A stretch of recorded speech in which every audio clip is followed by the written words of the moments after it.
Good morning and a very warm welcome back to the channel. So we're out today again with Nick, otherwise known as Dude on the Dirt, in the Dirt, sorry. Just doing a little bit of green laning, and I thought this would be a great opportunity to talk about the benefits and potentially the pitfalls of riding with somebody else. So if that sounds good to you, sit back, relax and enjoy the video.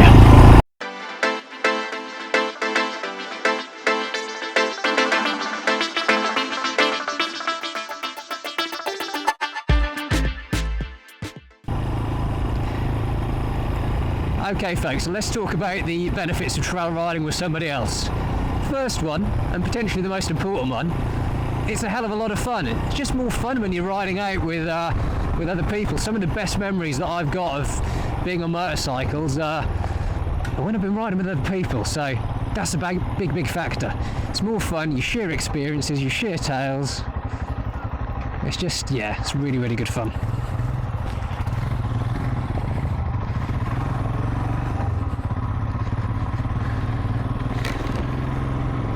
Second major benefit of trail riding with somebody else is safety in numbers. There's one thing that I'm always a little bit conscious of when I'm trail riding by myself, is if I do have an off and can't pick the bike up, or I'm trapped under it, that could pose a real issue. Now some of these lanes are fairly well trodden, especially in the summer months, and there's a very good chance that somebody's going to be able to, come down one of these lanes and help you out. Some of them, not so much, and especially in the winter months when it's cold and horrible outside. A lot of you, I'm sure, have seen the video where I dropped the bike and struggled to pick it up to begin with. There was nobody around that day, and yeah, eventually we got the bike up after a little bit of kind of taking a step back and assessing the situation. But you could be in, oh god, what are these rocks doing? I was not ready for these. You could be in a, picked the wrong line here.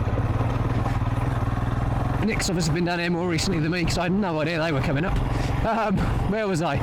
Yeah, you could be in a situation where you're stuck under the bike or can't move, and yeah, having somebody else with you is a bit of a safety blanket really, more than anything. So if I go down or Nick goes down, the other person's hopefully going to be there to to help them out. So it's the second great benefit of riding in a pair or with a group of people on the trails. So what are the downsides then of riding with a group of people or somebody new on the trails? Well, the first one and the major one is trying to keep up. So as I said in my last video, Nick's a little bit more competent in terms of off-road riding than me, so one thing I don't want to do is try to keep up with him. And eventually when we go out riding a little bit more together, we'll learn each other's pace and we'll ride at the same pace, or he'll go off a little bit ahead and I'll catch him up. Or option C, the most favourable one, my trail riding will improve and I'll be able to keep pace with him comfortably without kind of worrying about coming off myself. So great thing about, another benefit that I didn't mention about trail riding with somebody else, is it's naturally going to bring you on just a little bit. It's like anything, if you play tennis or golf or whatever it may be with better players than you, you're going to learn from them and you're going to get better yourself. And it's the same with trail riding as well. But just, if you are riding with somebody else, especially for the first time, don't necessarily try and keep up.